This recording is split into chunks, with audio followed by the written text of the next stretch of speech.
Matt, what's cracking? Hey, Rick, good to see you again. Yeah, man. You too. What's going on? Well, today I want to talk about client retention and kind of rewards around that. I don't know much about that, man. I don't know You if got I nothing? I got You seem like the guy to talk to.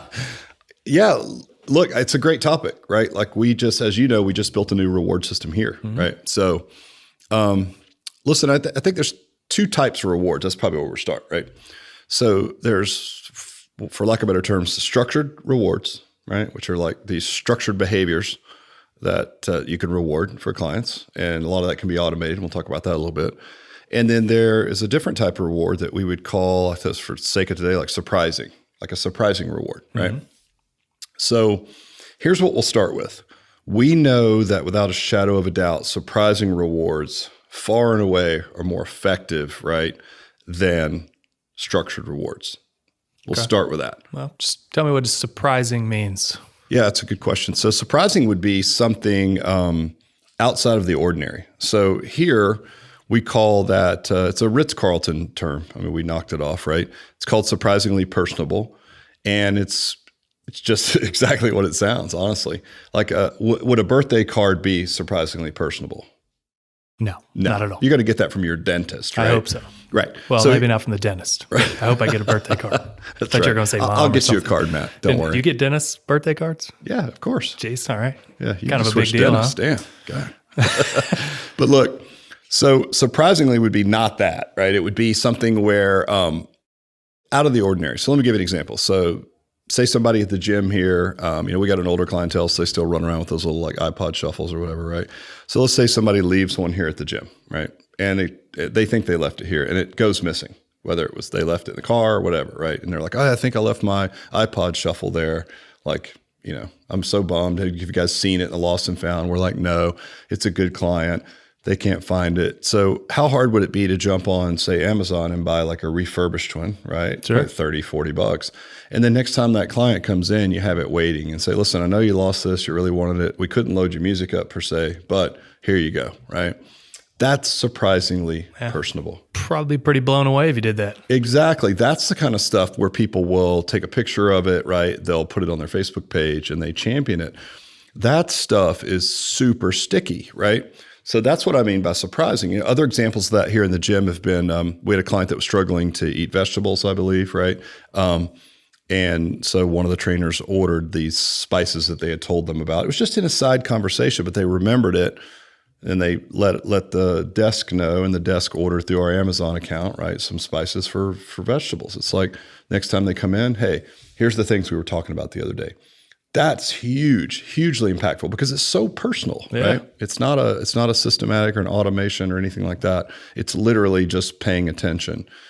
Well, there has to be some kind of structure around that. You don't just willy-nilly buy gifts, do you? No. That's the hard thing is to structure surprising, right? Or that's like structured, unstructured. Like, how do you do that? And so the way that we handle it, which is what I would suggest for everyone, is we set aside a budget of $300 a month. And it goes into our marketing budget, right? And it has to be spent.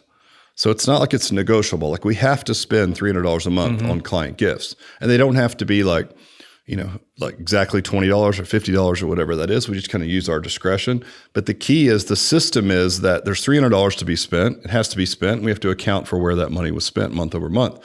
And if we do that, then what it does is it puts a different lens on everyone here. So they know they have to spend this $300, which sounds crazy, right? Like when you say this, it's kind of like, man, if I was a coach and somebody gave me a budget of $300 to spend on gifts for my clients, I would have been ecstatic, right? Sure. But just keep in mind, like I'm the owner, that's the way I think. And for those of you guys that are listening and implement this, you might be surprised that maybe your staff doesn't, meet the budget. You got to hold them accountable to spending this money, which sounds crazy, but it's true. So you got to spend the $300. I have to know kind of where it went. So give me a list of where it went, right? And kind of maybe what the impact was. And did you grab any pictures of how happy they were for our private social media pages, things like that. So that's the way you structure it, right? You set a budget and you hold everyone accountable to that budget. Yeah. So basically kind of each of your coach, one gift per coach, find a client kind of deal? Yeah. I mean, you could do it any way you want as long as you spend the 300. I mean, if it's one coach doing it all, as long as it's for different clients, right? Yeah. Then I mean, probably want to spread it out a little bit and get a couple more people involved. One client a month. Yeah, exactly. One client gets $300 a month. That's amazing. That's pretty cool. Yeah, that's the best client ever. Yeah. But and we know that's far and away more effective than structured. But listen, structured is better than nothing, right? Or organized. So what does that mean? Well, these are things like through our CRM, we have a rewards program where if people refer a client, they get a certain amount of points, or if they check in on the app, or if they leave a positive Google review or 5-star Google or Facebook review. I mean, there's certain things. Really, I look at that more as rewarding the right behaviors that we want out of our clients. So the structured rewards, they do move the needle. It's like getting a punch card for shakes or ice cream cones or something. It's nice. Sure. It's not the only reason you go there, right? It's a little more gamified, though, is how we do it. Exactly. Right. It's definitely going to increase engagement, maybe not hugely, but a little bit. And it's definitely I would structure that in a way that drives the type of client behavior that you want to see. That's really how it's really valuable, right? It's driving different client behavior. But if you look at that versus going into that same ice cream store and they give you a personalized gift based on a conversation you've had, wildly more impactful, right? Probably never going to go anywhere else. Exactly. It's pretty damn sticky at that point. So I would say you need both. Like, come up with a structured plan, pick the behaviors that you want. So for us, I mean, obviously client referrals are huge. Again, schedule on the app. You've got an older clientele. Sometimes that can be a challenge. So get on the app, schedule that way, refer people. Again, leave Google reviews, come in for your workouts. That's important. Make our frequent sweaters list. I mean, just any of the little things that we want to see behaviorally that we can reward and get them to gamify, all good. And that's only going to help engagement, right? And give us more of that. But it doesn't hold a candle to surprisingly personable. Sure. And that's the way you systemize it. So I think you and I talked about this, but did you read Moments? Yeah. Okay. Great book. Yeah. So Dan and Chip Heath, for those of you guys that don't know, they wrote Switch and Made to Stick, right? Great guys, great authors. And obviously you and I are both fascinated about like human behavior, right? And the science of the economics, if you will, of human behavior, right? And so in this book, Moments, they had some really interesting stats, right? And a couple of different case studies. One of them was on Disney. And as you know, Disney is obviously a world class at customer service. I mean, shoot, I've been to the Disney school, right, to learn their leadership processes and things they do. So super amazing company, and they can get a guy to stand out in the heat wearing a Mickey hat, right, and not have him be caught smoking a cigarette behind the building where the kids can see him. I mean, it's a pretty tall order, so they do a great job with their culture overall and the customer experience. So here's the study: they took these families and they sent them on a week's vacation to Disney. And they said, okay, at any time throughout the week, I think they gave them a structure like 4 times a day, let's just say. I want you to rate 1 through 10 what kind of experience you're having, right? So what you're doing and what the experience was, right? And so as you can imagine, like, okay, you're standing in line, it's 1,000 degrees, your kids are fussy, you're waiting to get on Harry Potter, right? You got an hour and a half wait, maybe longer, right? That's probably a 2 at best. Never coming back at that moment. Never, I hate my life. FML, right? But then later, like, you're having ice cream in an area and like a Disney character comes around, that might be a 10 or a 9, right? And so they did this all throughout the week, ups and downs, right? Well, the interesting thing was I think the numeric average came out to like a 5, right? It wasn't that dynamic. It's kind of like right down the middle. Mm-hmm. But if you asked, when the Disney participants in the study were polled, they gave Disney 9s and 10s, right? And you think, well, wait a minute, like their actual score was a 5, so it wasn't that great. But here's what they proved, and here's why surprisingly personable is so important. The peaks, if you will, and these are the terms they use in the book. Pits, as you remember, like pits are low points, right? And peaks are high points. So if the peaks are so high and they're so great, right, they will offset any of the pits, and they'll even bring up the overall average, right? So that you're really putting out a customer experience of a 5 out of 10, but you're being rated at a 9 or 10 because the peaks were so freaking awesome, right? So when we talk about things like, surprisingly personable, spices for vegetables or iPod shuffles, whatever those things are the things that make your gym a 10 out of 10. Because let's face it, you're going to work really hard. You're going to have a trainer that has an off day. You're going to have a towel that has a hole in it. You're going to have some like 2s and 4s and whatevers. Sure. But those peaks can drive the perceptual customer experience all the way up to a 10. Right? Sure. Well, somebody's going to want to know, don't want to get too off topic, but like what are some other peaks through that client journey that they should focus on then to creating those powerful moments? Yeah, well, I mean, obviously, surprisingly personable in any way, shape, or form. I mean, listen, you can systemize this to a certain extent, right? Like always touching a client during a workout appropriately, obviously not, like touch them on the shoulder, slap them on the back, I mean, we know from studies through physicians, right, and their practices that people's perceived time spent with you will go up by 20% if they're just touched on the arm or something. So why don't we borrow that, right? Things like that to create peaks, or celebrating small accomplishments, right? Like you might have somebody who's struggling to lose weight, which is a very common goal for every coach and training gym. And, maybe they're only 10 pounds down and they have a 15-pound goal or 20-pound goal, but yet their push-ups have gone from 10 to 20. Basic example. Big deal of it. Exactly. Yeah. So like you got to look for those little wins for your customers on a daily basis, and you can systemize that. It's more of a cultural shift, but you can systemize that. And those are peaks, right? So you can give people a lot of small peaks like that. And you can structure that as best as possible. But a lot of it is just culture. Sure. Right? Understanding, getting your team and your coaches to understand what peaks and pits are. I mean, it's definitely not all about, buying them gifts and things like that to make their experience awesome, just be a good, positive coach. Right. Tell them they're doing a great job, things like that. I mean, I think you're right. It's really simple. And it's like, hey, is it facilities? It's like sometimes, but you probably remember from the book, there was also a study done when there's a hotel in California, and I can't think of the name of it right now, but listen, pick up the book, you guys, Moments. It's an awesome book. And there's a story in there, and I can't remember the name of the hotel right now, but in this hotel, they consistently get ranked like the highest customer service ratings, in all of Los Angeles. Now, it's not that great. So when they really break down the hotel overall, the facilities are okay. The rooms are a little bit dated, right? The pool is small, right? It's not that stuff. And I guess the equivalent here would be like your equipment or your locker rooms. It needs to be good enough, but beyond good enough, it's the special stuff. And so in the story about this hotel, one of the things that created such a high peak for them was something that they called the popsicle hotline, which is, it's really simple. You're out by the pool, it's hot. There's a red phone. You go over and you grab it. Somebody's always on the other end, and it's known as the popsicle hotline. So they pick it up and be like, what flavors do you want, right? And you're like, I'll have strawberry or whatever. And they come out with a cold tray with your flavored popsicles on there. That doesn't cost them a lot of money, right? It's not that really complicated, but it's such a unique feature, so such a peak in your experience that gets mentioned very often in their reviews, right? I mean, nobody does that, right? I mean, it just stands out. Exactly. Actually going to put one in your office. Really? Put the phone right in your office, and actually we'll put it on the floor, and then they'll call you and you can bring out popsicles. Great. Hey, I love it. I got to do something, right? Yeah. That gives me a reason to be here. I think the other example from that hotel was, when they had the clothes dry cleaned, they delivered them in like a butcher's paper, kind of rolled up with a piece of twine. Yep. But it's a big deal. I mean, like usually you get them in a plastic bag, right?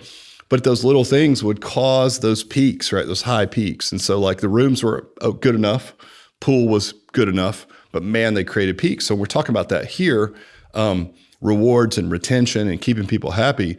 It's like, as long as your facility is good enough, right? Okay, clinically clean, check, right? We have all the things we need, check, right? People aren't going to trip and kill themselves, check. I mean, all those things put you in the good enough category. Put more juice into the experiences around it, right? The little things like the popsicle hotline. Mm-hmm. I mean, you and I have had this conversation, I think, when we read the book. I remember getting on the whiteboard with you and saying, all right, what's our popsicle hotline? Right, like, what is it going to be, right? Like planning it all out. Yeah, exactly. It's like, well, what's our popsicle hotline? Like, what can we do that's going to be that much different, that much unique? So yeah, man, it's systematic rewards are good. Surprisingly personable is awesome. And really think about this pits and peaks, right? In these different scenarios. Well, you definitely need both. We obviously are using a system that has a built-in point system around the systematic part. If somebody doesn't have access to something like that, is not doing that, where would you tell them to start with their systematic rewards? Yeah, that's a good point. I would say just pick a few client behaviors that are really important to you and reward those. I mean, if anything, like I think the most important thing for any personal training business is a straight referral, right? Because that's a layup. They walk in with their wallet hanging out of their pocket. What did we do before we had all this? Yeah, we used to do, before we had the automation around all the different behaviors, we would just do a handwritten thank you note, which is a great touch, right? Again, it's like we pass it around at meetings, everybody signs it. And then we would send them a gift certificate for 25, what we call gym bucks. And it was just dollars to be spent anywhere in the gym. Yeah, it's cool. Yeah, I mean, we were certainly only rewarding that behavior at that time. We didn't have the automation for the check-ins and all these things, but that was impactful, right? It was, people don't refer people for the gift, but to be recognized in a meaningful way, right? Sure. And rewarded that way with like a handwritten note. It's a little bit more special. Absolutely, a little special touch. I think for a lot of other gyms out there, and we've even seen it here from time to time, is you have these things in place, but the coaches or the staff just isn't talking about it. I mean, we have it there, but we were like, why don't we have more? Why don't we have more referrals? Well, we just need to talk about it, and these rewards and things go with it. And then when it does happen, like you said, we got to make a big deal about it. Right. Yeah. No, great point. I mean, it's not like these things, it's kind of like a gym owner buying a new kettlebell or a new treadmill and being like, this is going to blow my gym up. No, you've got to operationalize it. You got to sell it. You got to talk about it. You have to use it. Yep. Same thing with reward systems or anything else. Mm-hmm. Like I said before, like getting people to spend those $300 on surprisingly personable. I was shocked that you have to actually hold people accountable to spend that money. But don't be surprised as an owner, you're going to have to do the same thing. Yeah. Well, just have to stay on top of people no matter what it is. I think you mentioned you did this kind of NPS score with these rewards. Yeah. Yep. Good point. So an NPS score, and I don't know, Matt, you haven't even talked about this really, but we send this out as a survey here, as you know. So what we get back, NPS score is called Net Promoter Score, and it's used in every industry. So it's not just in fitness, right? So basically the way that it works is you've got, say, a 1 through 6 is what we would describe as a detractor, right? Probably the lower the number, obviously the bigger the detractor. So that's someone who literally doesn't even like your business that much, right? You've got a 7 and 8, which would be considered on the fence, right? And then you have a 9 and 10, which would be called a promoter, which is someone who's more than likely referring people, and they're a big champion of your business, right? So and then you have an average net promoter score. So you send out these surveys periodically, as we do, and your clients score you on a 1 through 10. And I think the survey, they're all a little different, but ours just says on a score of 1 to 10, how would you rate us, right? And then it says like, how likely would you be to refer a friend? Right, which is important. And then like if they want to leave any notes, they can. Well, other companies use net promoter scores as well. So what's interesting is in the book Moments, they referenced the net promoter score. And they said, here's the deal with the net promoter score.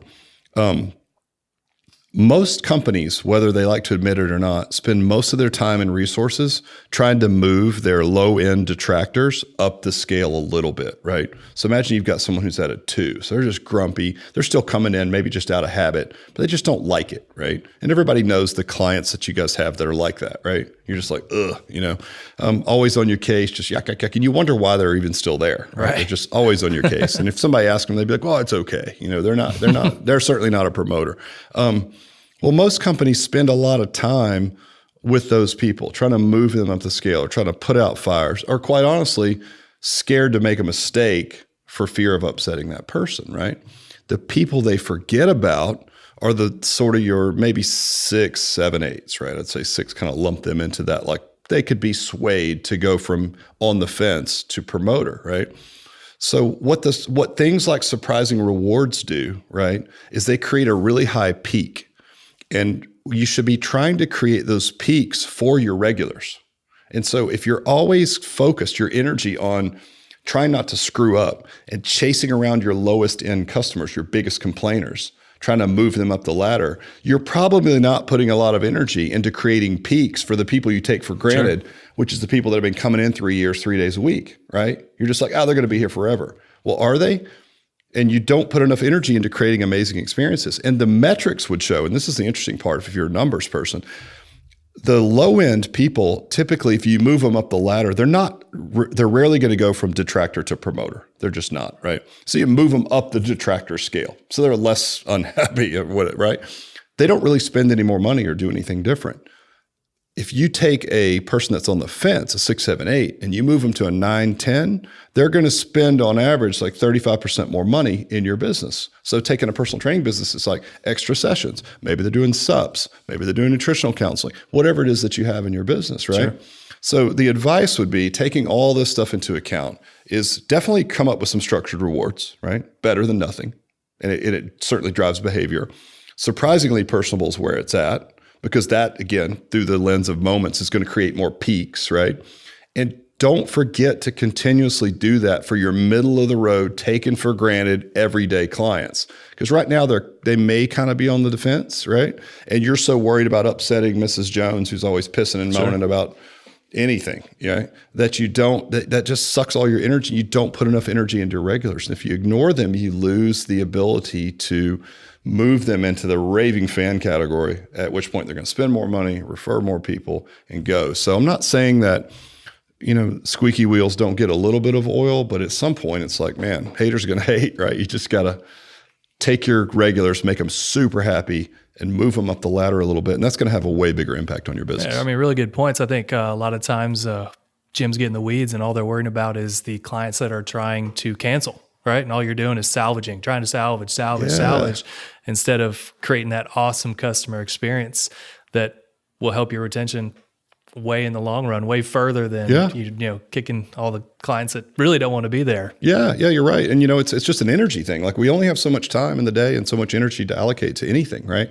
So if your energy is spent, like you said, trying to plug the dike, and I think that's important, but only to a certain extent, right? If you're just chasing your tail all the time, you're robbing yourself of any creativity or any energy to put into your everyday regulars that could be moved up the ladder a little bit. We know there's financial positive impacts for you. There's probably positive impacts for them on their health and fitness, and all is right with the world. So I would just say, in my advice, come up with something structured if you don't have anything.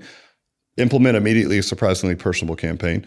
Look for ways to create peaks for your regulars, right? And don't be scared to make your lower end detractors mad, right? Oh, you did eucalyptus tiles. I'm allergic to eucalyptus. It's like, you know what? Go work out somewhere else, because the 50 people that liked it are now going to buy an extra session from me a week, right? Absolutely, little things like that. So anyway, that's the overall concept. So I'm a huge believer in rewards, but there is a difference in the two and how you should use them. Really great points. Thank you. All right, buddy. Good talking to you. Good talk. Talk soon.